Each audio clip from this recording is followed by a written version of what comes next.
Freemasonry began with the skilled stonemasons of medieval England, Scotland, and France, way before the Enlightenment.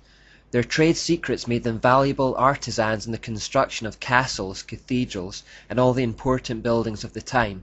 As a mobile brotherhood, these skilled workers would move freely from town to town, ready to lend their expertise to any particular building project where they might be required.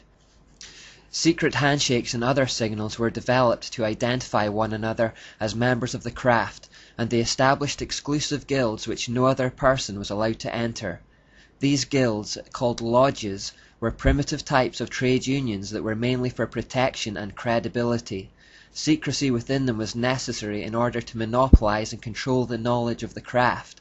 You see, if everyone knew how to do their job, these skilled workers wouldn't be as highly sought after, and this would have an impact on the amount of work they were given and the kind of fees they could command. So even at this relatively innocent stage, we see them trying to control information flows to retain power. Scottish Masons in particular were known to have developed passwords and secret handshakes by the 17th century, and this kind of thing soon spread throughout all the lodges. This wasn't unique to the stonemasons either.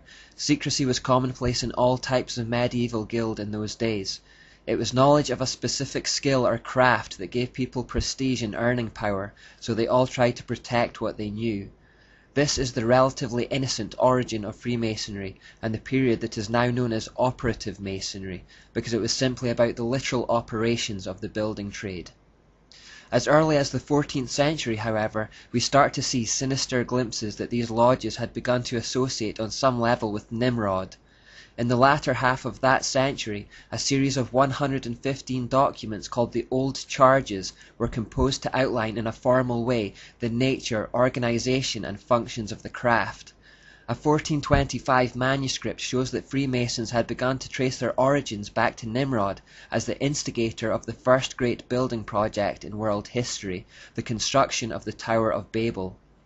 Because of the tower and the fact that Nimrod was renowned as an architect and builder of many great cities within his empire, they began to revere him even at that stage as the originator or father of their craft. Within modern masonry, therefore, there is still an oath of Nimrod and a charge of Nimrod that initiates are asked to recite and obey.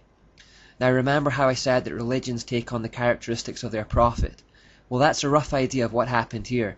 These old charges began to establish spiritual principles based on the mystery ideas taken from Babylon. Over time, the organization of Freemasonry evolved with an increasing emphasis on these spiritual metaphors and less focused on the actual construction of buildings.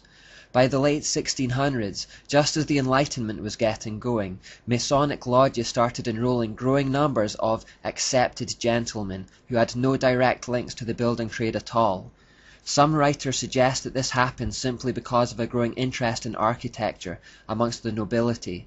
The truth is that there was a growing conviction amongst the populace that these Masonic lodges, with all their secrets and symbolism, were starting to harbour truths handed down from ancient civilizations, and by joining them they may be able to get ahead in the world. By the early 1700s, all of the original emphases on the principles of stonemasonry had been turned into allegories with occult spiritual meaning.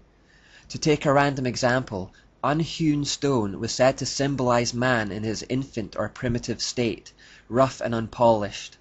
Polished stone was on the other hand representative of man in the decline of years after a regular well-spent life in acts of piety and virtue which cannot otherwise be tried and approved than by the square of God's word and the compass of his own self-convincing conscience. As illustrated here, tools of the trade such as the square and compass were used to describe spiritual and philosophical ideas. When people turned away from God in the Enlightenment, the spiritual vacuum was filled by Freemasonry. Politicians, scientists, even clergymen, the most influential and powerful enlightened movers and shakers of the day, were the new initiates. Freemasonry stopped being about the operative building trade and instead became what's referred to as speculative, because it had nothing to do with the physical building trade anymore and did instead speculate as to the true spiritual meanings behind the original symbols. The interest in Nimrod and Babylon had taken over their whole organization. The new initiates saw themselves not as builders of cathedrals and castles, but builders of a new society that would be free of religious tyranny.